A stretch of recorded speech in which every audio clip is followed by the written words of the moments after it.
food fear is very real. It's a huge problem in 18 to 24-year-olds. The price to good health, to good skin, doesn't have to be, I can't eat anything. There are particular nutrients that not everybody's getting or not getting enough of to actually support that. It's actually crucial for skin health. It was believed for a long time to only be something that impacted kids. Now we have a lot of adult onset eczema. I had adult onset eczema. Even though people are having dysfunction, they don't see it as dysfunction because it's become something that's such a constant that they're like, it must be normal. Jennifer Fugo is a certified nutrition specialist dedicated to helping people who feel failed by conventional medicine finally find relief from chronic skin and gut issues. Through her virtual practice, she works with clients worldwide to tackle conditions like eczema, psoriasis, rosacea, and hives, offering real solutions beyond just symptom management.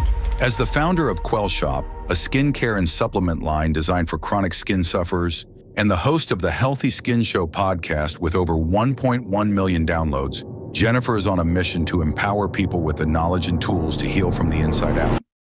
You'll have 3-year-olds, 5-year-olds, where the doctor's like, just put steroids. They come off, it comes back, and you see that things get worse over time. Why are topical steroids destroying people's skin? The truth is that the issue can be so bad that there's no amount of diet and herbs that are going to fix it. But there are. Welcome back to the Dr. Brighton Show. I'm your host, Dr. Jolene Brighton. I'm board certified in naturopathic endocrinology, a nutrition scientist, a certified sex counselor, and a certified menopause specialist.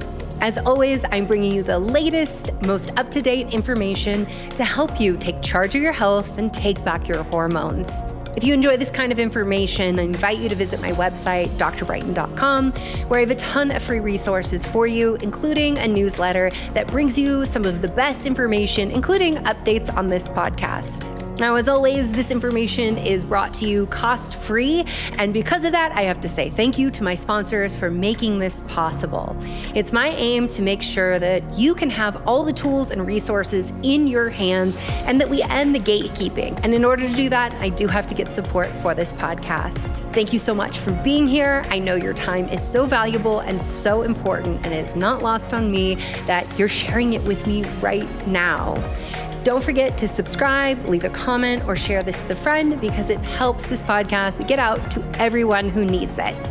All right, let's dive in. Why are topical steroids destroying people's skin? Unfortunately, the answer is not fully clear yet, but there are doctors who are starting to do research around this. And what's been fascinating, because I've had the honor and pleasure to be able to talk to a lot of dermatologists that are concerned about the overuse, and also not only just the overuse, but the increasing potency that is prescribed to patients is a little concerning in that it's been kind of assumed for a long time that if you have any type of rash, just put some topical steroid on it. Mm-hmm. And what has happened is that there's this dependency. I don't know of a better word at this point in time, but a dependency that can form. It does not happen in every single individual. So I want to be very cautious and not fear-mongering and making everyone think that they're the worst thing in the world. There's a time and a place. And what happens is someone can develop a dependency upon them, which we're not fully sure how or why, and even who will develop this. That's kind of the unfortunate place that we're in. But what will happen is, let's pretend, for example, that you have hand eczema.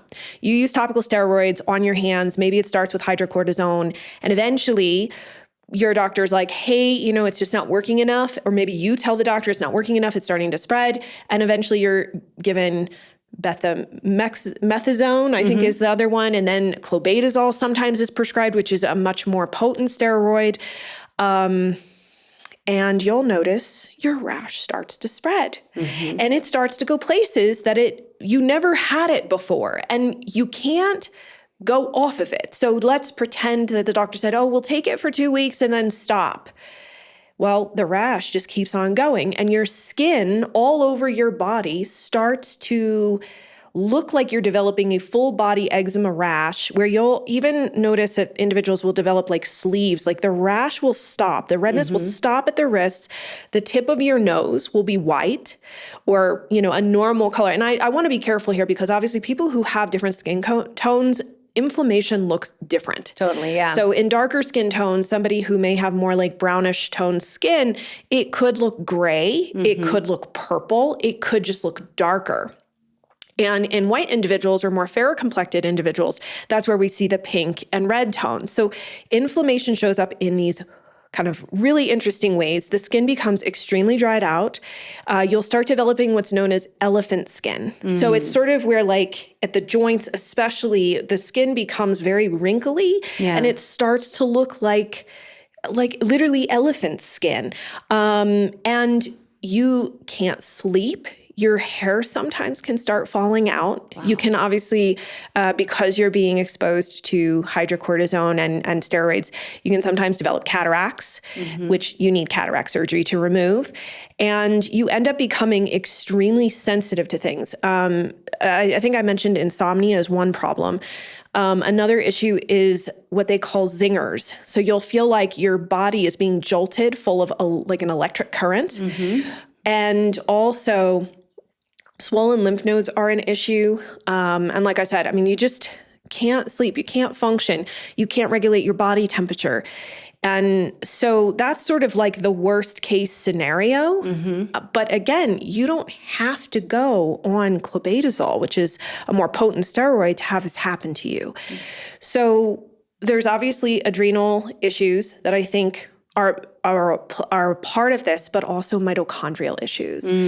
So that's where I get concerned. I use topical steroids, and I understand the concern that a lot of people have. They don't know what to do because doctors don't generally believe that this is a problem. It's not recognized. And so topical steroid withdrawal, and it's now being we're trying, a whole group of physicians, really smart physicians, are trying to get it renamed as topical steroid withdrawal syndrome. But getting even the diagnostic criteria passed has been quite a hurdle. So I think we have to consider that perhaps this medication, which I've had dermatologists on my podcast, The Healthy Skin Show, admit that if it had gone through the FDA today, might not have actually passed and be used like it is now. It's just been kind of grandfathered in. And unfortunately now there's no warning on these steroids about how to use them, how long to use them for, how much to use them for. So yeah, and when you consider these are also over the counter. And so oftentimes people think if it's over the counter, it must be safe. We know the same is true with like acetaminophen. We wouldn't see that approved today. No. If it went by the FDA standards today. And the sad reality in the United States is that once something gets FDA approval, it is so hard to take it back off the market. Why? There's really no good answer for that. It's just the way the bureaucracy actually works. So a lot of people are using these topical steroids for various skin conditions. Can you walk us through what are some of the top skin conditions that might make someone reach for a steroid? the first I would say is just having a rash. Typically eczema or atopic dermatitis, then psoriasis. I've seen it be prescribed for seborrheic dermatitis. It can, if used on the face, can cause perioral dermatitis.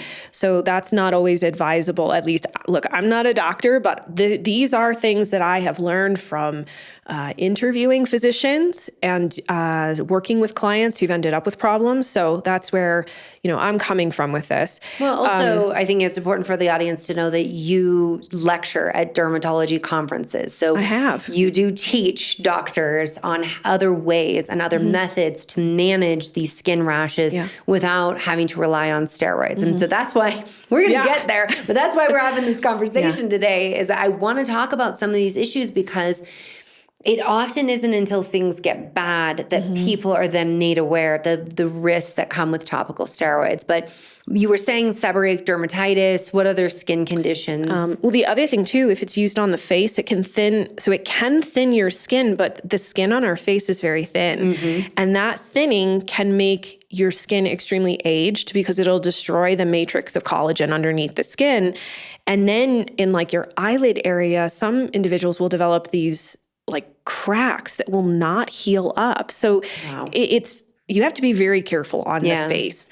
It's also used for lichen sclerosis. Trying to think what else. Chronic hives and urticaria. I mean, they're used. There's people who use it for mosquito bites. And it's in skincare products that are marketed. Like I've seen them marketed on Instagram and Facebook.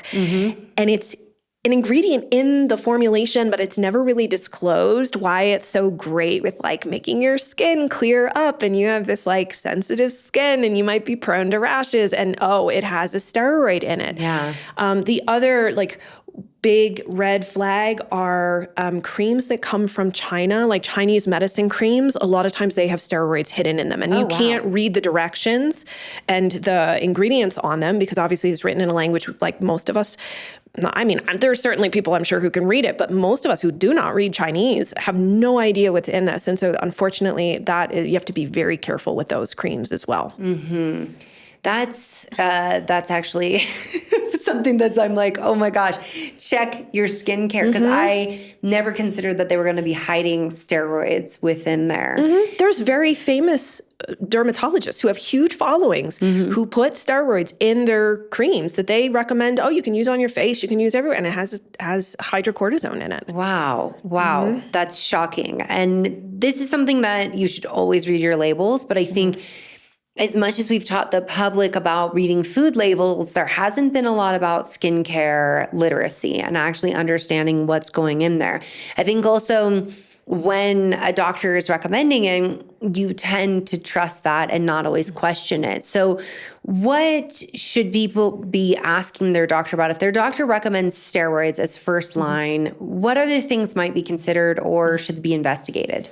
Well, I can say one thing that's a challenge is insurance companies and what they'll pay for, because the higher potency, bigger kind of gun drugs like biologics, JAK inhibitors, immunosuppressants, a lot of times you have to fail with steroids or you have to have such bad recurrent skin infections that they won't cover it until you fail certain things like methotrexate, cyclosporin. So a lot of times the first line of defense is literally topical steroids. Or if it's so bad, they'll do like a prednisone shot because they're like, we just got to get the inflammation down.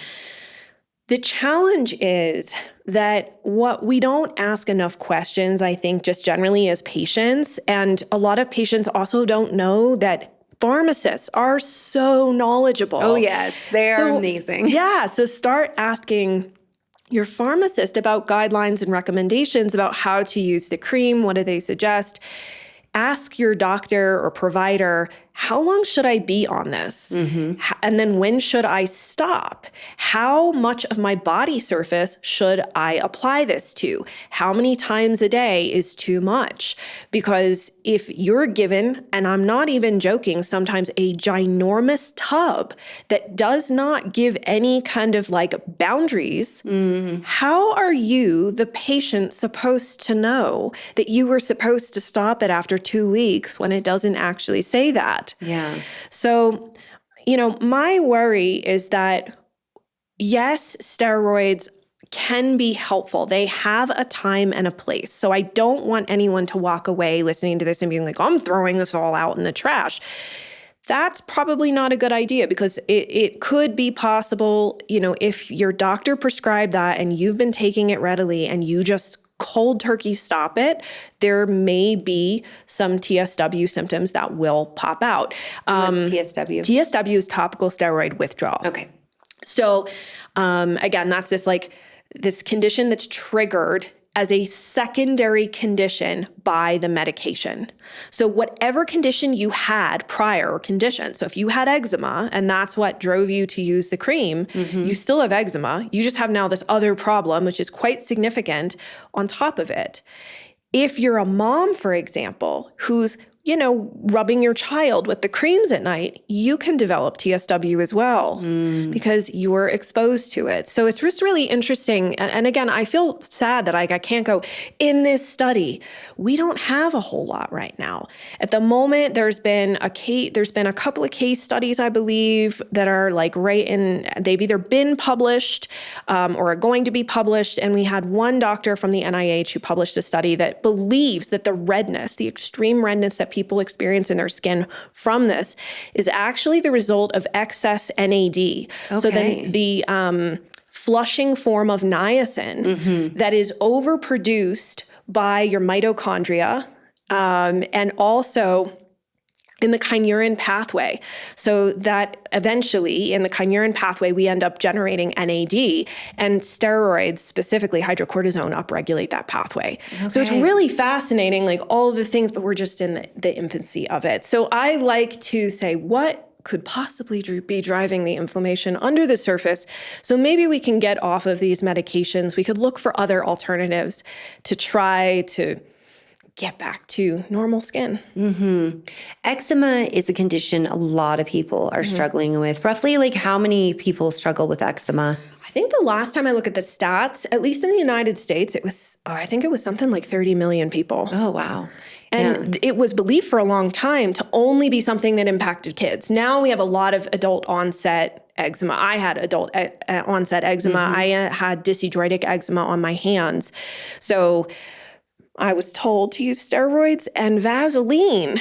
Yeah. I mean, I don't know about you, but Vaseline on your palm, the palms of your hands where you touch things, is not exactly the most practical suggestion. Totally. It's also like the texture-wise, like not great. And it's a petroleum-based product. And we have to use caution when using a petroleum-based product, that, especially on skin that is broken and we've lost the barrier. But Vaseline gloves, for example, putting those on at night can be tremendously beneficial for someone.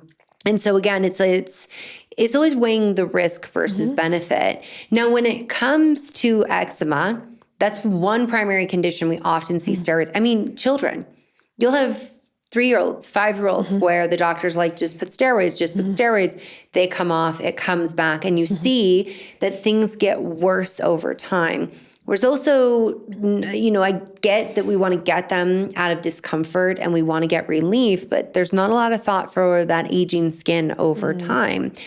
What is going on at the root of eczema as far as our current understanding? Our current understanding from a conventional standpoint is there's inflammation under the surface. You might have gotten bad genes.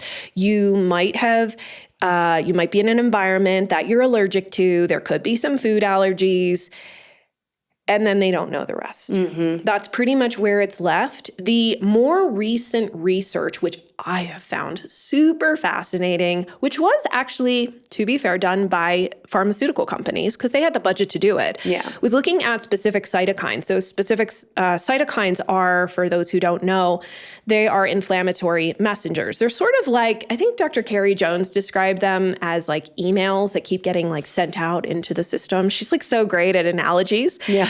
And your body is trying to recruit help to a specific location. So the inflammation doesn't necessarily begin on the skin that you see that's on the skin. It could literally be a sign of something else happening someplace else. And it just so happens that for me, it was on the palms of my hands that it showed up. And so what the more current research showed us that then has contributed to the development of these newer medications like biologic drugs and JAK inhibitors is that there are specific types of messengers or cytokines that are probably, I would say, more predominant in specific conditions. Like, for example, with eczema, there's IL-4, IL-13.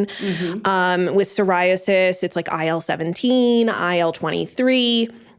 And they're looking at other interleukins and whatnot. And then there's like tumor necrosis factor alpha. But the fascinating thing about all of this research is that they know what can trigger these potential cytokines. They actually do know, which I think is really interesting.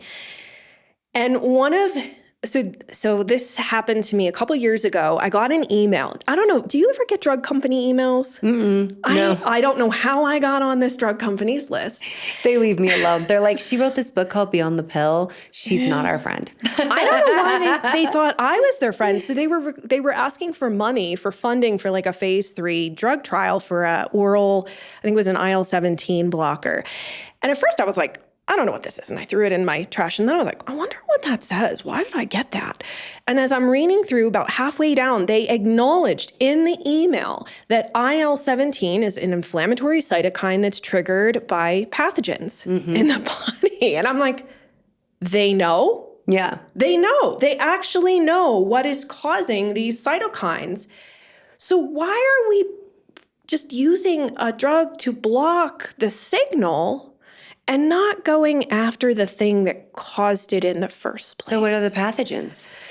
So, H. pylori, which is a stomach infection. And what is it, like 60% of the population? Something like that. Is infected, yeah. And I actually presented information on this at Gastro AMP, I think it was 2023, about the relationship between H. pylori and all of the different cytokines that it can potentially trigger and how that can then play into different skin conditions. Because historically, even in like functional and integrative and even naturopathic medicine, if you don't have symptoms of like GERD, heartburn, a stomach ulcer, they don't do anything. Even if it showed up on like a stool test, they're like, well, you're asymptomatic. We're not going to do anything. And some people actually think it's a commensal. So it's like a good thing that it's there. It's not a problem.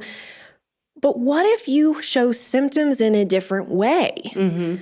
I have had clients, like we talked about, histamine intolerance. So I've had some clients where they had H. pylori, but they had no traditional symptoms of it. They did have other GI issues like gas, bloating, maybe some occasional diarrhea, but really it was mostly skin issues, especially itchiness. And H. pylori can contribute to histamine release because it destabilizes mast cells. I was like, well, let's try dealing with it. Let's see what happens. And through a bunch of trial and errors with clients, I started to see that people began to actually feel better. And it was showing up in their skin, as well as if they had GI issues, it would start to improve GI symptoms. So that can do it. We can have different bacteria that we're exposed to. One medication that is commonly used in eczema, they're IL-13 blockers. So Dupixent, Adbry, there's a few others, but those are the two most notable ones. And they actually have a warning on them that you should not use them if you have a helminth infection. Well, most people don't know what a helminth is. Yeah, I was just going to say, it's a worm. It's a type of parasitic worm.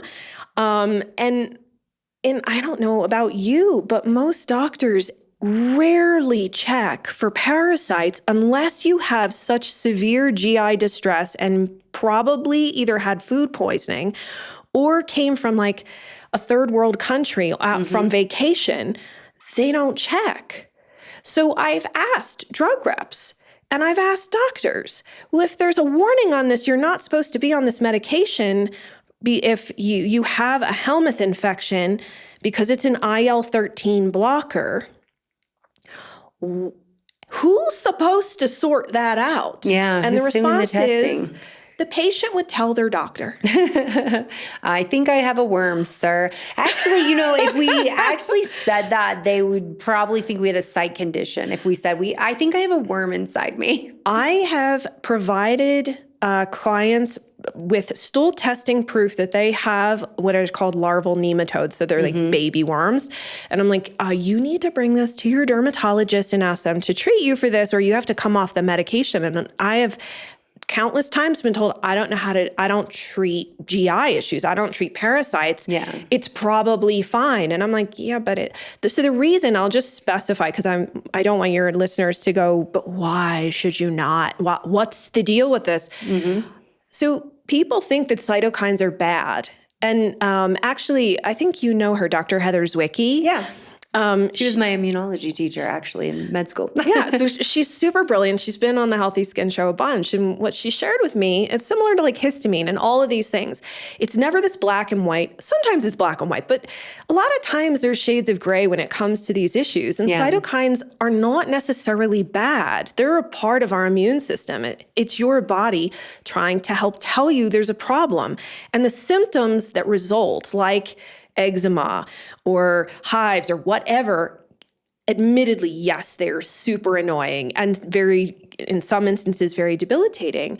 But IL-13 is there to help you clear out worms. So when you block it, your body can't do what it's supposed to do, which is a problem. And so that's why the warning is on the medication. So I find the research that's being done about these medications and whatnot really interesting. And I don't know why. I have colleagues that are also in this space, and a lot of people are like, why are you looking at this research? It was from drug companies. And I'm like, but it offers us insight into how these medications work. And if we can then take that and say, well, okay, if we know then that these medications are blocking cytokines caused by, X number of pathogens that in the GI tract that cause this whole inflammation cascade, why don't we deal with that? So it's not, I don't want anyone to think, oh, it's just a gut issue. There's plenty of other issues that can happen with eczema. You can certainly have environmental allergies. You can have mold exposure. You can have genetic SNPs that one specifically are you familiar with filaggrin?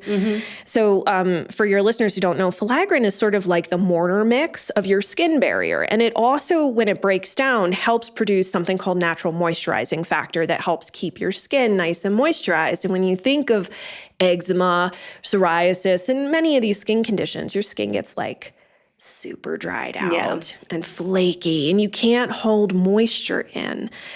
And so you can have a SNP in the gene that produces the protein called filaggrin. And I like to think of it as like the mortar mix in between the skin cells. So it helps to keep the skin barrier nice and tight. But internal inflammation will also dysregulate the enzyme the resulting, so there's a gene that makes an enzyme that then makes the protein filaggrin. And that enzyme is susceptible to creating like kind of a cruddy version of filaggrin when there's a lot of internal inflammation. Yeah. So you mentioned, we talked about histamine, not this episode, friends. We actually have an entire episode about histamine that I'm going to link to in the show notes. That way people can go back and listen to that. And if you've heard that, then I'm glad that you're here, because bringing up the H. pylori, we didn't get to talk about that. I think another important thing to understand about H. pylori. So I actually had H. pylori as a kid, super sick for a very long time. The H. pylori hadn't been discovered yet. That's how old I am. And then they discovered it, and this doctor was like, I just wonder, let's scope ya and let's see. And sure enough, there was H. pylori. So the chronic acid throwing up, what people thought was an eating disorder, was actually H. pylori. But something important to know about H. pylori is if your partner has it and you guys make out, you have it, and vice versa. And it's not like an STI, okay? But like an STI, if we treat one person, we generally want to treat the other person. And so that is something that I know you've seen with clients as like a missing piece of like, they are having skin symptoms, and as it turns out, their partner had passed them H. pylori. Well, and also, H. pylori hijacks gut function. So again, it's not all gut. I know we're talking a lot about that, and this applies to many different skin conditions, but our gut, in terms of the gut, so gut function is a one-way street. So if you hijack, I know, when it goes the other way, nobody's happy. No. But it's a one-way street. So that means that every stop essentially along the way is, unfortunately, there's no backup for it. So in our stomach, which is where H. pylori infects, you're supposed to have one of the most acidic environments in the body so that we can break apart these chemical bonds that hold proteins together. It also, we have protein and B12 linked together, protein and iron, and we need stomach acid in order to break those links. And The other thing is it's a chemical barrier so that every time you swallow your mouth microbiome. And so you don't get worms. You don't get worms. Yeah. You don't, and even food poisoning. A lot of these things we forget. When we swallow things, it's supposed to die in the stomach. So H. pylori produces an enzyme called urease that deactivates stomach acid. And when that happens, it's like leaving the front door of your house wide open. You wouldn't do that and go on vacation. It's not even just unlocked, it's wide open. And so people can end up developing SIBO, right? So a lot of times we're like, how did SIBO happen? Well, if you keep swallowing literally everything in your saliva, which is a microbiome in and of itself, it's also, your mouth is a gateway microbiome, as is your nasal microbiome, by the way, and you swallow that too. What's in your water, right? Even though our water here looks clear, there's things living in it that we can't see. We're inhaling organisms every time we inhale in that, again, you're swallowing. We have to kill those organisms to protect our gut further down. That will not happen. So every time you swallow, you are swallowing maybe some Klebsiella, you're swallowing some Siderobacter, you're swallowing even fungal organisms and parasites. Yeah. And so when we don't have sufficient stomach acid, it hijacks our ability to acquire enough iron, B12, protein, and other nutrients. It also populates potentially our whole gut from the small intestine all the way down to the large intestine with organisms that, again, the pathogens that can trigger inflammatory cascades.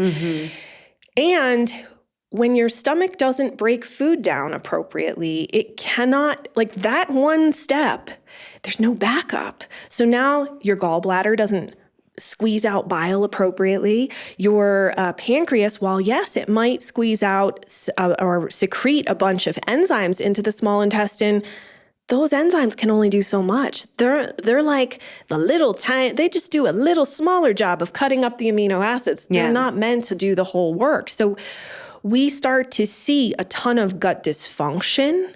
We start to lose nutrients. That impacts your thyroid. It impacts. I was hoping you were going to talk about thyroid. 100. And thyroid issues also impact skin heavily. But your thyroid needs nutrients. Your brain obviously needs nutrients. Your liver detox, which we talked a ton about on the histamine episode, also needs nutrients. And we start to see this cascade of problems where more and more nutrients aren't being absorbed. You have a ton of GI symptoms. I will say this. I don't know why this is. Maybe you know. I don't know. I have seen cases where people have really messed up GI tracts, like lots of dysbiosis and these imbalances and no gut symptoms. So I don't think that you can assume, oh, my gut's good, but I have skin problems. I don't have a gut problem. I don't think you can assume that because my experience has shown me otherwise. If you know why, I would love to know. Well, there's also the part of normalizing what has existed for a long period of time. So even though people are having dysfunction, they don't see it as dysfunction because it's become something that's such a constant that they're like, it must be normal. And so, you know, I've even had patients where I've been like, do you ever see undigested food in your stool? After they've told me I have no gut issues, I have nothing going on. And they're like, yeah, sure. If I eat lettuce, that always comes through. And I'm like, lettuce? How long has that been going on? And they're like, for years. Isn't that normal?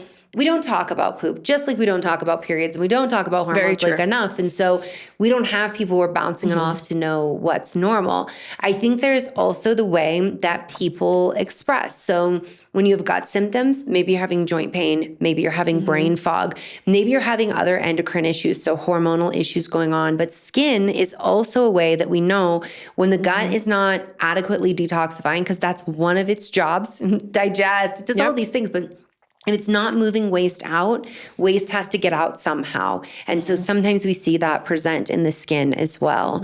So with that being said, I brought up that we don't always talk about what's normal, what's not. Let's go through what's not normal when it comes to digestive health so people know.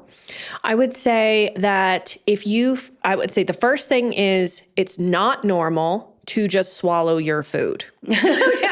I do have to tell everyone in the military. I know. One of my best friends in college was, I know, right? A lot of moms. Yeah. One of my best friends in college was in the military. He's the Coast Guard, and he literally, we would have breakfast, like we'd work out together, and then we'd have breakfast together, and he would sit down, and by the time I sat down, his food would already be gone, and he's like, this is how we operate. But I feel like military and moms, these are the two that are like, inhale or never see the food again. And if somebody was to describe you as that is like, we got a problem. We don't have teeth anywhere else. Yeah, they serve a purpose. They're not just for smiling. So we do need to chew our food appropriately to make, right? We're setting the stage for what's going to happen in the stomach. If you then get to the stomach and you start having reflux or any type of pain, or you feel like the food is really heavy, it won't move, like you've got a stone in your stomach, that's definitely a concern. If you have discomfort anywhere in the GI tract, so the stomach, just so everyone knows, because people are like, oh, my stomach hurts. I'm like, where does it hurt? Because your stomach is on the left side under your rib cage. On the right side is your gallbladder and your liver. So if it's on the right side, now we have to wonder, is something going on with the gallbladder or the liver, right? So the pain, where the pain is important. Your stomach is not by your belly button. But this is all of your abdomen, your small intestine and your large intestine. So if there's any pain or discomfort or like, I don't know how to describe this other than just like it feels like your insides are sore. That's not normal. Any type of gas or bloating, constipation is not normal. So if you're not having at least one bowel movement every day, that's, I would say, well-formed, that's a problem, as is on the flip side diarrhea, which is also nutrients and everything are moving so quickly through you. It's very, very disruptive. So if you're the type of person that's like, oh yeah, food just goes right through me, that's not normal. Belching, bloating, or belching especially, like that's gas coming up usually from the small intestine or the stomach, whereas flatulence or our lovely farts are usually from lower down in the large intestine. And obviously if you have anal itching, I know nobody wants to talk about an itchy butt, but like that's not normal. Yeah. So, what can that be? Let people know.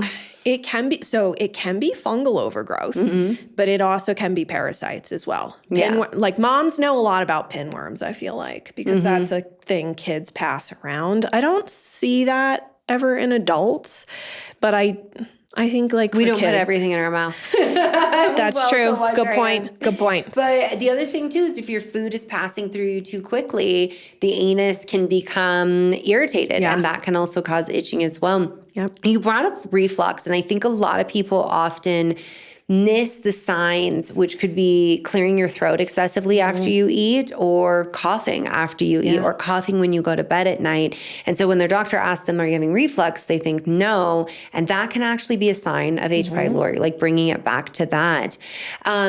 You brought up passing gas, farting. Yep. People fart. So what's Everybody normal, farts. what's not? Because people are going to be like, wait, should I never fart?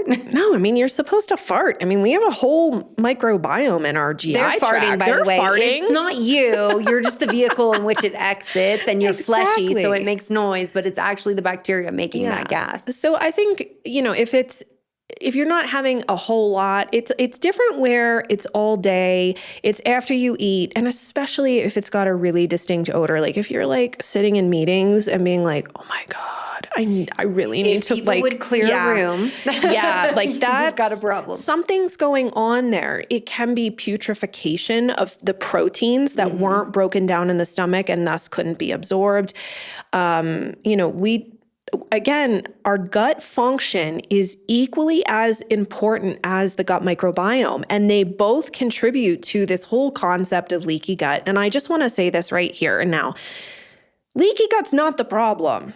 That's not the thing you should focus on. If you have these conditions, yes, you likely have leaky gut. You could just easily assume that. You don't need to do a test. You don't need to buy products to heal your leaky gut. You have to deal with the actual issue that's driving that. And so we have these barriers. And what's fascinating about the skin is it's also a barrier. You can have leaky skin. That's what it results in things like eczema. It's a leaky skin barrier. And we have a skin microbiome, right? That people will develop skin infections to things like Staph aureus, which produces all of these like very caustic toxins and whatnot, and makes it difficult for our skin to heal. There's other imbalances that can happen on the skin as well, like malassezia overgrowth. I mean, you can certainly have candida infections on the skin, but malassezia is a type of fungal organism that predominantly lives in the sebaceous areas. So anywhere that you have kind of hair, that's where they love to hang out. They eat the lipids. And when you have things like seborrheic dermatitis or dandruff, there's usually some sort of overgrowth of malassezia. But we can also develop skin infections, strep infections, Pseudomonas infections. The other interesting one is Demodex overgrowth, specifically on the face. I don't know if you can get that on the rest of your body, but definitely on the face. I have seen that in a few cases of eczema, but with rosacea, you should definitely get checked. If you've got I learned, oh my gosh, from we both know her, Dr. Carly Rose. Oh, yeah. She came on and told me all about how Demodex mites, when they overgrow on your eyelashes, like all the crusting and everything is like their poop. Yeah, but explain what people are, what these are, because I think this might be totally new to people, what they are. It is a commensal organism. I do want to say that, but You do have bugs. you do have bugs that live on your face, and they're of all different varieties. These happen to be more parasitic in nature. And so in rosacea specifically, they tend to be something that may overgrow and contribute to worsening rosacea. They can also show up as like a kind of a form of blepharitis. And so it's Which is where you're going to get inflammation and swelling. And like a lot of like dry eye issues and irritation, and you might get like the crusting and mucus and all sorts of stuff. So your ophthalmologist or optometrist can like pretty quickly see if that's what's going on and help you figure out how to like resolve it. But if it's on the face, usually they use topical ivermectin to deal with it. There is a new product that Dr. Rose told me about that's for the eyes that actually was discovered because of a pet medication used to treat mange that actually works. And it's now been FDA approved. I don't have any experience with that, but like I have these episodes. So if anybody's interested, we can certainly share them.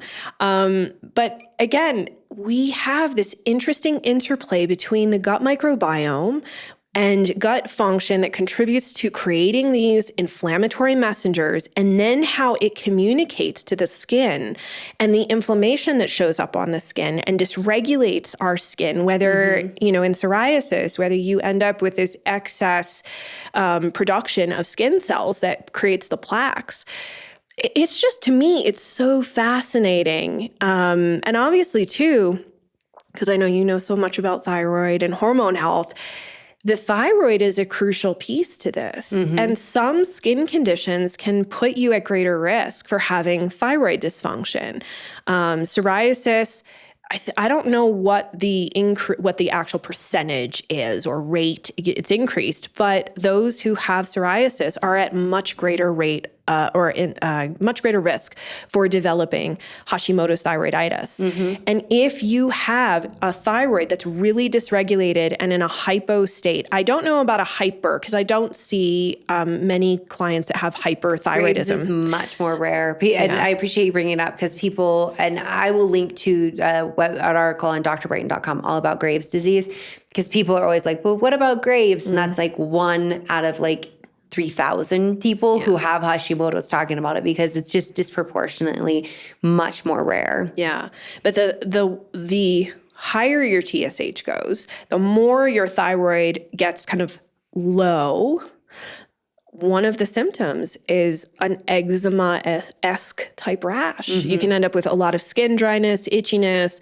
So you can get scaling. So when I was diagnosed with hypothyroidism, I had scaling on my knees. Like they were so dry, we called it dragon skin scales. And just to clarify for people, you said as the TSH gets higher and your thyroid gets low, TSH will be going high because it's your brain screaming at your thyroid, but the actual thyroid hormone is low, and that's why you're getting that response. Yeah.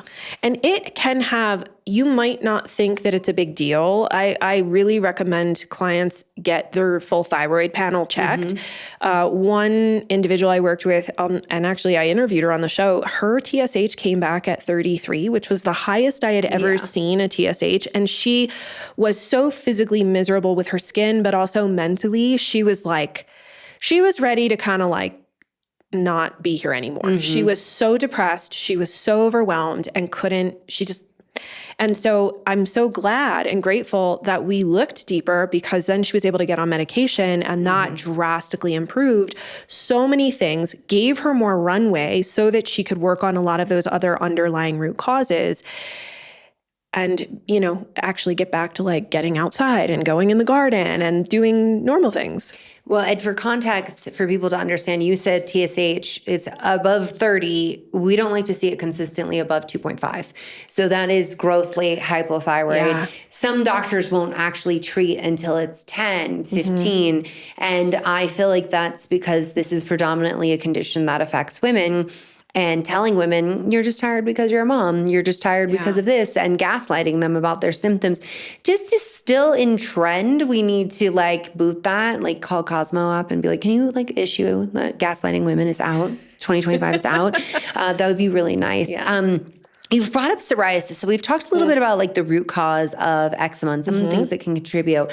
How is that similar or maybe different with psoriasis? With psoriasis, there's definitely gut function, gut microbiome issues for sure. I have also found with a lot of psoriasis that, I don't fully know the reason why, but it looks like there's a tendency or propensity towards a lot more fungal overgrowth within the GI tract. I want to be really clear, because a lot of times people think when I talk about an overgrowth or an organism, they're like, on the skin?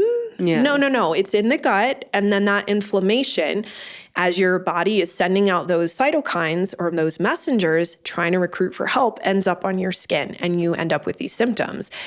So that's one concern. Also, the specific type of strep. It's not all strep, because we have a lot of strep species that live in our mouth microbiome, but strep pyrogenes can be a trigger for guttate psoriasis. So the kind of spots. So if you got strep throat as a kid and then all of a sudden you're covered head to toe in a bunch of spots, that can be an inflammatory trigger towards it. And so there's some interesting research showing that some folks with psoriasis have actually seen an improvement by having their tonsils removed, which that can be a reservoir for strep. Yeah, it can be a reservoir for strep.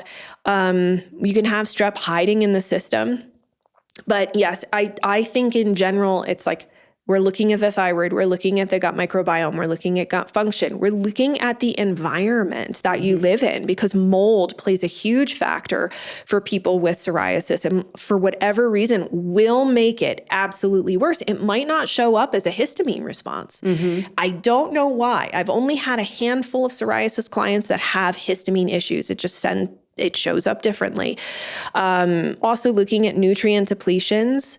Folks with psoriasis tend to have certain key nutrient depletions that it's not that you don't see them in other conditions, but it's like vitamin D, vitamin A, omega-3s, protein.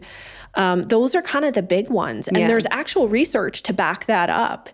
And so one of the things that I love when it comes to looking at psoriasis is looking at the nutrients, but also what's happening with their liver. So for those who are in the know, psoriasis has a lot of comorbidities, basically like connections to other conditions associated with like metabolic function. And your liver is one where I've had, and I'm sure you have seen this, where someone has psoriasis and they start developing fatty liver, and the doctor's like, "How much alcohol are you drinking?" It's always right. You must be drinking. You must be drinking. It's like the same thing. You get pancreatitis. They're like, "You're an alcoholic," and it's like, well, it could be something else. Let's get curious, right? It could be. So instead, what did we call it? Non-alcoholic fatty liver disease. And they're like, "We don't know. We don't know. It's just you didn't drink alcohol, but somehow you have this fatty liver. We just don't know." And so it was my kind of theory for a long while, thinking like, well, these organisms, right? We were talking about how organisms fart. They also poop too. It's not the type of poop we poop, but they have waste products. Yeah. And those waste products have to be metabolized in some way. Either they are excreted out by us directly, or they go through phase 2 liver detox. What happens if you have a lot of organisms that also produce alcohol? So maybe it's not that you're consuming alcohol, but it's that you are literally a little bit like an alcohol production factory. You don't mean to be an alcoholic, but only because they're producing beer in your gut. Sorry. Yeah, and it's you like, don't even get a buzz. It's kind of lame. So I've seen so many lectures from A4M and from IFM now of this integral relationship of what's produced in the GI tract goes through the portal liver to the vein, and now you're portal vein to the liver, and now your liver has to deal with it through, we talked about so if you want to know about the histamine stuff and all the liver detox, we did talk about the liver detox stuff extensively there, but basically it goes through phase 2 liver detox. And what do we need for phase 2 liver detox? Because there are particular nutrients that not everybody's getting or not getting enough of to actually support that. It's actually crucial for skin health. It is. And I would say if anybody is interested in doing all this gut work, please start with the liver first, because the liver is going to deal with the brunt and increase of toxins when you start addressing the GI tract. So the liver in phase 2 detox needs a number of crucial minerals, also specific amino acids. And we talked about this many times, but vitamin B6 is really important for your liver. I was on your show talking about vitamin B6. So Healthy Skin Show, I'm going to link to it. I was talking all about TMDD, ADHD, autism, histamine issues, and vitamin B6 was definitely one that came up. Yeah. So I also love vitamin B6. And so I think the first easiest step is to increase your glycine consumption. But you can't do it through diet. I don't know why. I have tried to figure this out. It just does not work. I think your body goes, oh, it's food-based. Let me put it where I want to put it. If it's supplemental, so you actually go and you get like the capsules or the powder, it seems to work better to refill this well that you need in order to process things through the it's actually called the glycine cleavage system. So it's one of the— It sounds sexy too. I know, cleavage system. It just means like cutting something off, which is kind of lame, but I'm like, we could just try to make it like glycine spicy. It does sound spicy. I like that. We also have the glutathione pathway, sulfation, methylation. So we've got a lot of things happening in the liver that require nutrients.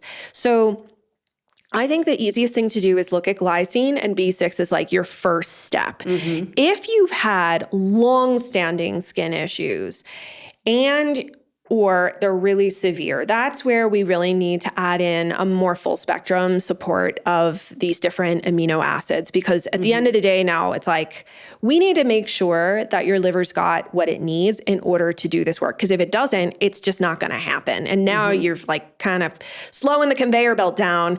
And for those of you that remember the I Love Lucy episode with Ethel and Lucy at the chocolate factory, like you're going to have a problem. You need those nutrients in order for this to work. And so like one of the products that I created called P2 Detox Balance has this full scope of amino acids that help support the liver without triggering a flare-up, because it doesn't have certain herbs in it and B vitamins as well that sometimes make people feel worse. Yeah. And skin people are funny. We sort of react in different ways than somebody who has like just gut problems, because the skin is so temperamental from one moment to another. You're not always sure what was the trigger. And that's one of the reasons why we want to make sure that we're giving the liver what it needs, get it up, get it humming, and then you start dealing with the gut microbiome. You can do gut function before gut microbiome, but do not start working on the gut microbiome before you've got the liver humming. It's really important.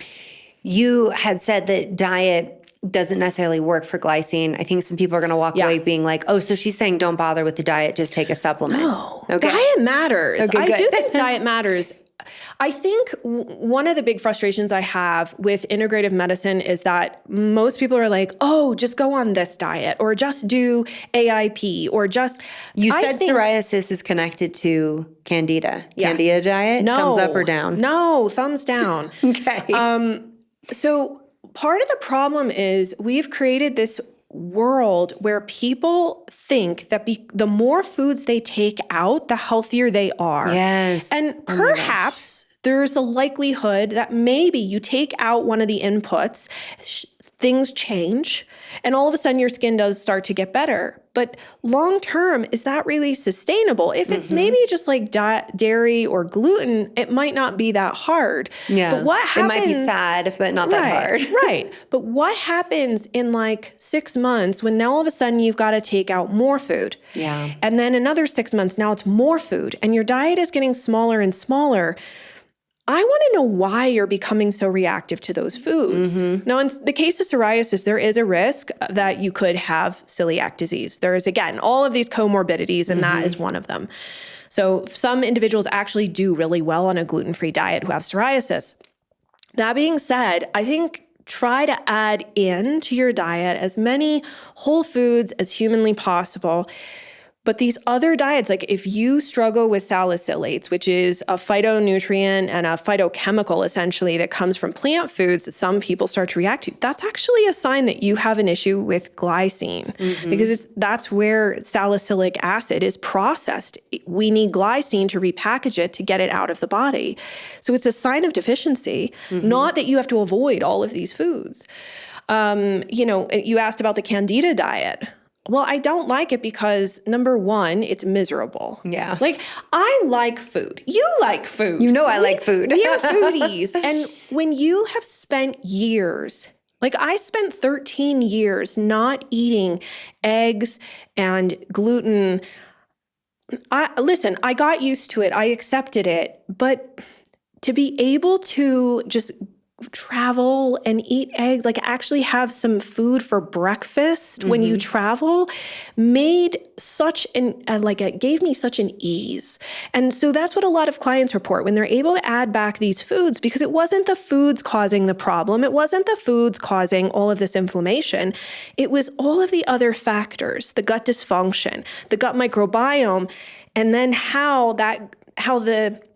when we eat, things weren't processed correctly. It then intermingled with the gut microbiome and boom, you've got all these, but it's not the food's fault. So let's fix the actual problem so that you can eat the most well-rounded, nutrient-dense diet possible and enjoy food, right? It doesn't mean going to McDonald's. That's not what I'm talking about. But like, I love chocolate. I enjoy cheese. I enjoy, for the first time in my life, the last few months, I've been able to enjoy sourdough bread since 2008. Like the joy of being able to just eat something that tasted like what I remembered from what feels like eons ago was amazing. Yeah. And so I love to give that back to clients. And I think that that's an important message that people feel that they don't, and they hear that they don't have to just keep cutting more and more things out in order to get healthier. That the issues with the food could be a sign of something else. So let's ask questions. Let's dig into that.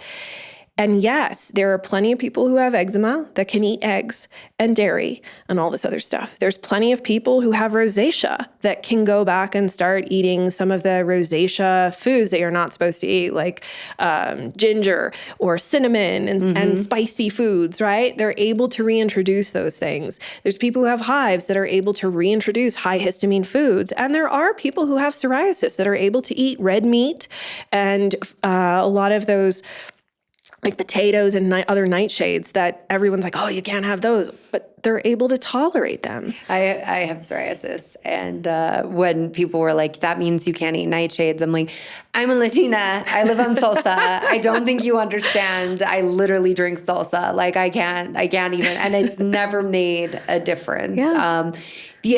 I want to talk about like what foods can people eat that will nourish their skin? Because you're talking about a lot of adding in. So I think people are going to be curious, like, what can I be eating that's going to be great for my skin?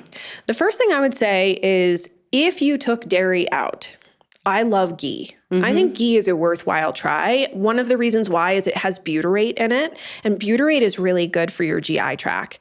It's one of those short-chain fatty acids that our gut bugs naturally produce when they munch on the fibers that we eat, and it helps to provide fuel for our colon cells. It helps to seal up those junctions and the leaky gut. It helps to improve that. So I love ghee. I also love cold water fish, grass-fed beef, and if you can afford it, things like free-range chicken and whatnot. While, yes, I do think that I know everybody's on a different budget and you do you, but I think all of the fear-mongering that makes people afraid to eat real food is it does a really grave disservice to those who maybe are in a tighter budget. I would much prefer you be able to add in, listen, I get it. There's some people who like to go vegan and more plant-based. That's fine. You do you. That's not my jam. I work with clients who do eat a more plant-based diet, and that's fine. But if that was what helped your skin heal up and you have to stay on a plant-based diet in order to have your skin stay clear, I want to know why. Because if you can't tolerate animal proteins, there's a problem. It could be a sign of H. pylori.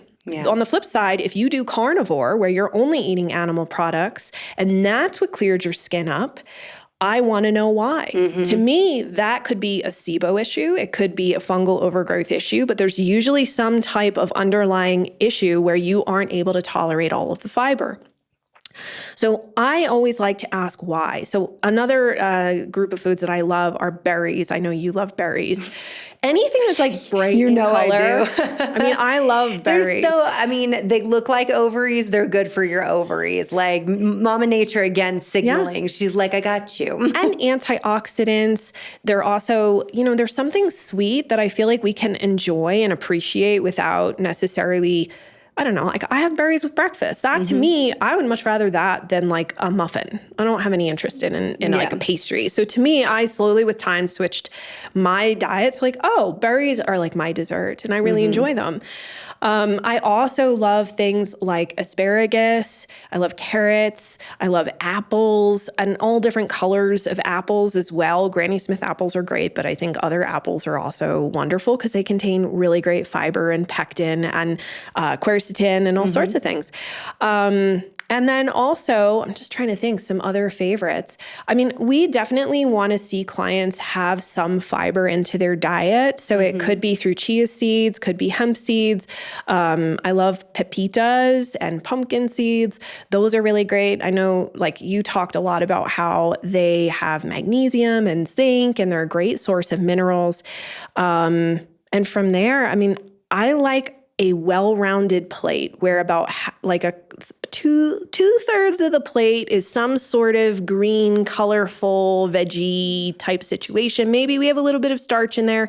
And the amount of starch that you'll have, like for me, earlier in the day, I like to do lower starch. Later in the day, I like to do that's where I'll do potatoes. And then that other third is really going to be like a good amount of protein, usually somewhere between 20, I even sometimes go up to 40 grams.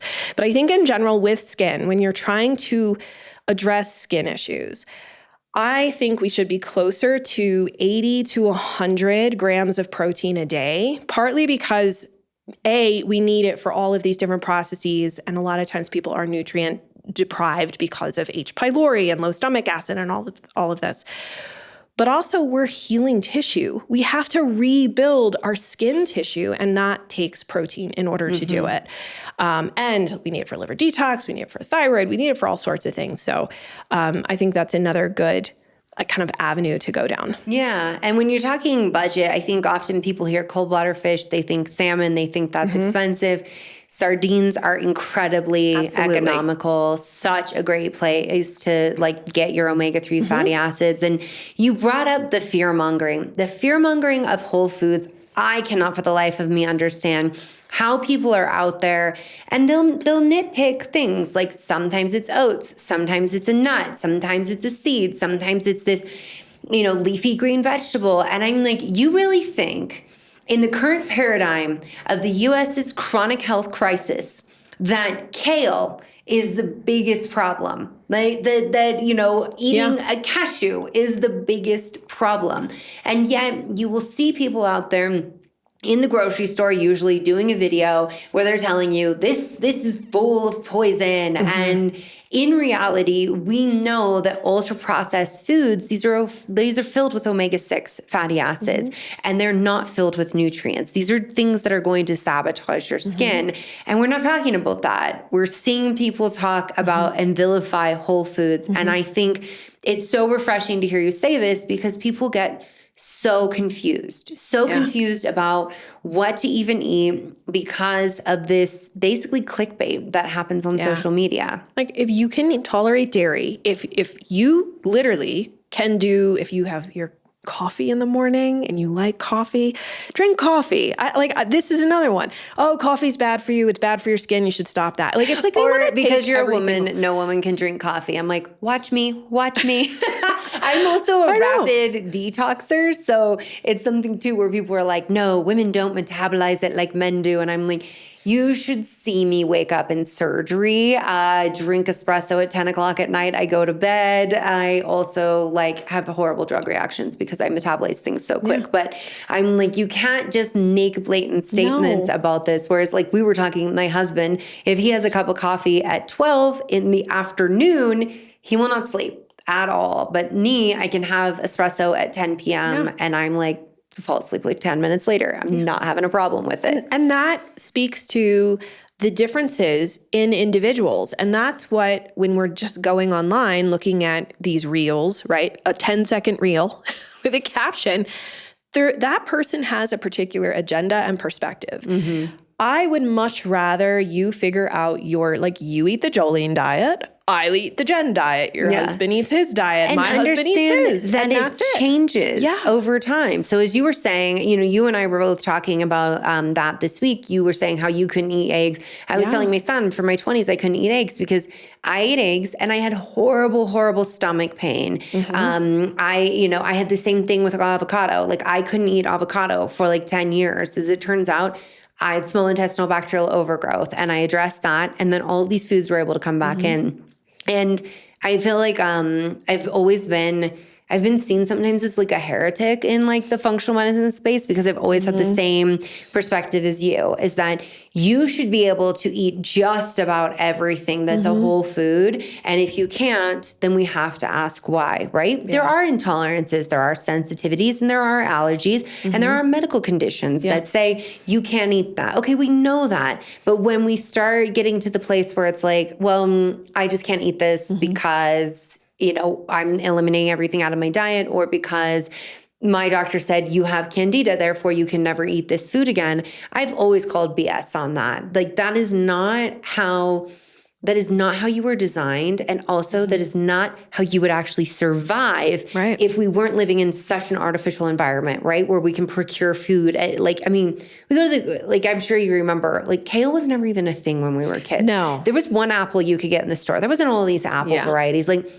We would have died, okay? We would die if we had the same dietary practices that we see sensationalized now when we were on the plains or living in caves. We would have never survived. Yeah. And I can tell you, just from plenty of clinical experience, you're not going to starve yeast. If it's pretty bad and you have pretty significant candida overgrowth, those little buggers are good. They're smart. Cockroaches of the gut. They're going to be long around, but we're kind of on our way out. They're still hanging out. They're we're partying. But let's talk about what actually works for treating yeast, because that's people are going to be okay, if it's not the diet, then what? So I think the important thing to know, and this is kind of to go back to eczema and some of these skin issues, is that yeast, because we didn't even mention that really, is that you can have overgrowth within the small intestine of candida or other fungal organisms, as well as in the large intestine. Again, that can trigger cytokines, the inflammatory messengers that show up on our skin, triggering these issues. And so I've gotten to a place, for a long time, I thought it was diet and different antifungal herbs. The truth is that sometimes we need medication. The issue can be so bad that there's no amount of diet and herbs that are going to fix it. I think that's why a lot of people have gravitated towards carnivore, because they've seen such improvements. The problem is when you ask somebody if they try to go off of carnivore, all the yeast issues come back. That's why they're like the cockroaches. When you go off of the anti-candida diet, all the symptoms come back after a period of time. And it's because they are very resilient. They hide behind biofilms. Like they're not going away. So we have to address the overgrowth. We have to use the tools that are appropriate. And antifungal herbs are not like antibiotics. They don't devastate the gut microbiome. They don't wreck your gut bacteria. And most people are shocked to learn that. They can be hard on your liver, though. They can. They absolutely can. But that's why it's a time and a place to figure out the right way. I personally like to assess the situation, and then I make a suggestion to the client like, hey, in this particular instance, I think you would do best, especially if they have thrush, where they have the infection in their mouth and down their throat, or they have tinea versicolor, so it's an actual fungal infection on the skin. Go get meds. Your doctor will, even if it's just 1 or 2 tablets, that will help knock it down, and it makes everything else work better. So why don't we be more open and flexible to the process? Like I used to be very hard-lined when I first developed dyshidrotic eczema. That was like, oh gosh, that was a long time ago, back in 2014. If I could go back and tell myself, like, you made this harder on yourself. You drew the process out because you only thought that if you healed naturally, that was the only way and the right way to do it. I wish I could say, hey, I see and hear what you're trying to do. I hear all the good intentions. At the same time, think about your body is in this kind of pool of inflammation. And if we could get that down faster and get you feeling better faster, that improves your quality of life. So that's kind of like where I stand with the candida. And obviously, listen, we're not going to go have ice cream every night. We're going to be a little mindful of our sugar intake at the least. But I do think that there's other ways to deal with it. But in general, the other thing that I also wanted to share was that it's okay if you're on this journey and you need to use medications as part of it, because if you are really suffering and you really want to do natural things, you may not have the energy and the bandwidth to be able to do it. It's a longer road. And you can mix the two. Most people don't know that. So you can use certain medications, and I'm talking about biologic drugs, JAK inhibitors, immunosuppressants, at the same time while doing the diet stuff, the lifestyle stuff, working on the gut microbiome at the same time. And then slowly as the inflammation subsides, you can wean off of those medications with the help of your doctor without having a huge flare-up.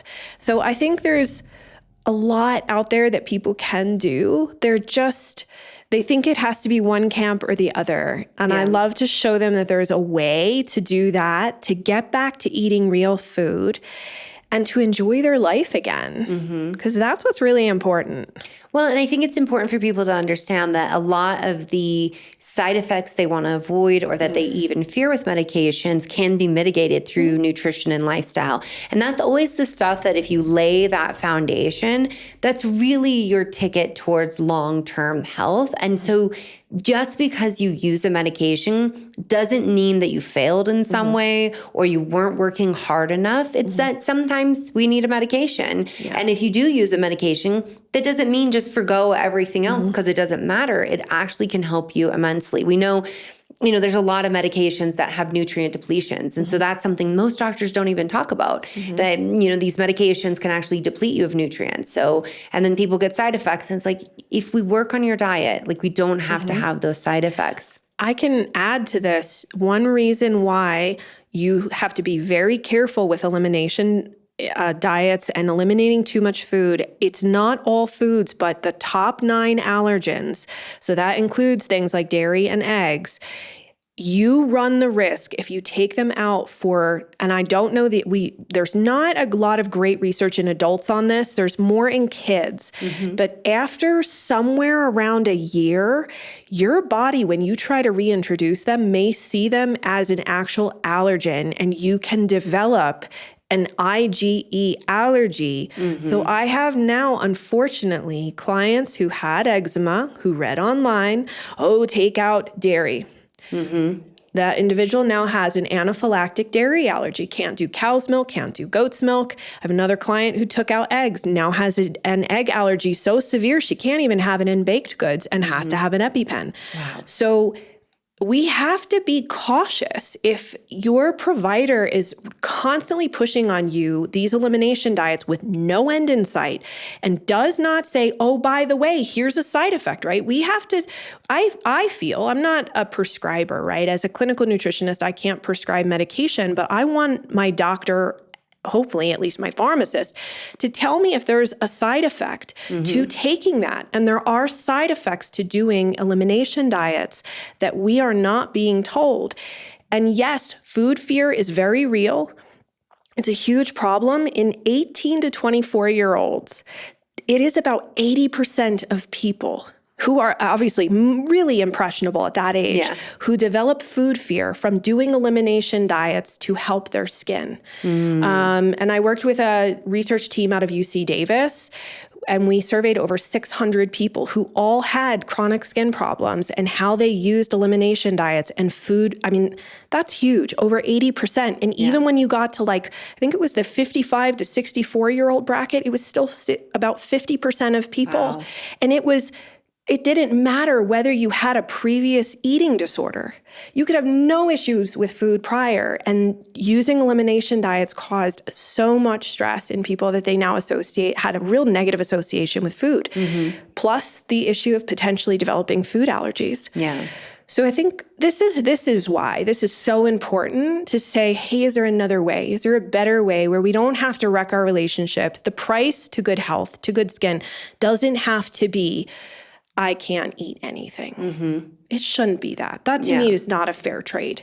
I want to go full circle back to the conversation that we started with. So we talked about corticosteroids as topical. So using steroids for topical treatment of rashes.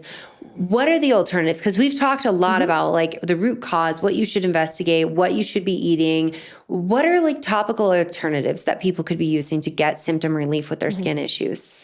I will say it does vary from skin issue to skin issue, but generally with eczema, one of the things that I find really helpful is zinc. So topical zinc is really nice. It cannot penetrate through the skin. So if you are supplementing with zinc, you're not going to increase your so you don't have to worry about zinc issues.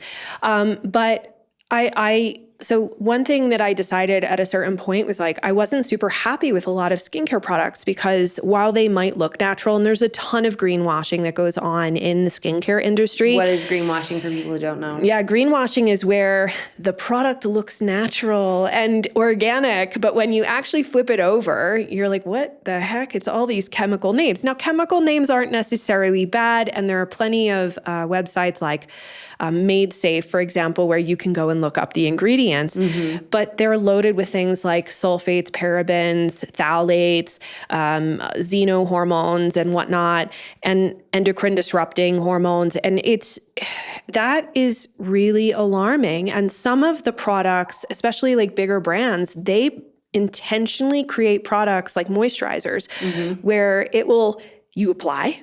Within 2 hours, your skin is dried out again and you reapply. So it's not meant to— Saboteur. I know. Oh my gosh. I know. So they know that they're going to encourage you. If the one bottle worked, if the one bottle worked, you wouldn't need the product. You wouldn't have the problem. Management, unfortunately, is where the money is in pharma, and many of these big skincare companies that are in big box stores at the pharmacies and et cetera are— And by management, you mean just maintenance products. Maintenance. They're not actually solving the problem. No. They're just making you a forever customer. Right. Correct. And so I just made this decision. I was like, I want to try and create something that has the benefit of certain herbs without we're not using any essential oils. We're not using any crummy ingredients, and really knowing where things came from, that we can add these nourishing ingredients to the skin and help support it. So one of the products that I created is called Z+ Rebuilder, which has enough zinc in it to be helpful, but it doesn't give any whitish cast, and it's not drying, because if you've ever used like a butt paste cream, it's super drying. So we figured out how to blend the oils and the herbs and the zinc together so that it actually has this synergistic effect, and you can wear it during the day and no one knows. It won't get all over your clothes. It's wonderful. So that is really helpful. I would say for itch, witch hazel, hydrosol is really helpful for that. I also love, if you're really sensitive, start with single oils. So things like hemp seed oil, avocado oil. I would avoid olive oil because Malassezia, that commensal yeast organism. The little fat muncher. Yeah, the little fat muncher. He loves olive oil. So you might want to beware of that. But there's a lot of different, shea butter. See what your skin tolerates, what your skin likes.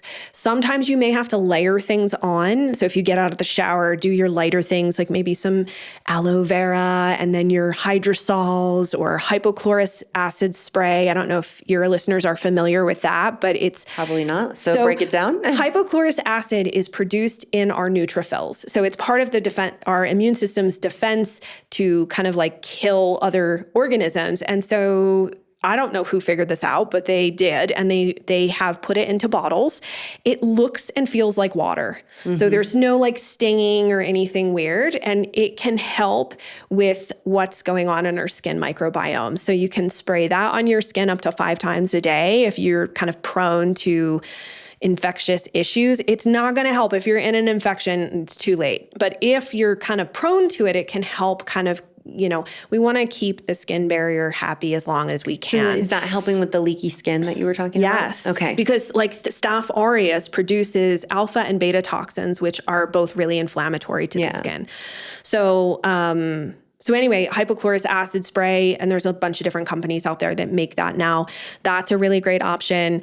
I think the key is to find simple formulas that your skin likes, and you use that as a way to help keep the skin happy on the outside while working on the internal stuff. Because the inflammation is most likely, unless you have an infection on the skin, that's not where the inflammation starts. It's internal, and that's what we want to try to shut off, essentially. Rebalance so your body and its immune system can do what it's supposed to do and handle it. But right now, it's on the struggle bus. And it needs help, and it's a clue. It's an annoying and aggravating and awfully inconvenient clue that something's going on under the surface. And I apologize to everybody out there if you're going to your dermatologist and expecting them to look at your case from that perspective and you're not, feeling heard. It's not their modality right now. It's not in their toolbox unless they are personally interested in looking at your case from that perspective. So yes, it may be you diving into research, listening to different podcasts and such. And that's or consulting licensed nutrition professionals like yourself. I know. We have a worldwide clinic that we see clients all over the world virtually, which is so cool. Yeah. And your big specialty, focus is psoriasis, eczema, chronic skin conditions. Yeah. That's why I was like, I have to have you on the show to talk about this. We've had listeners who have said, are you going to talk about more skin issues? Because we've had our friend Tony Yoon, Dr. Tony Yoon, about, the beauty aspect. I've had dermatologists, and this has been a requested episode. So it had to be you. And I'm so grateful that you came on and you shared so many actionable tips with everybody. I will link to you and your clinic so that people can find you very easily in our show notes. But thank you so much for joining us. Thank you for having me. I hope you enjoyed this episode. If this is the kind of content you're into, then I highly recommend checking out this.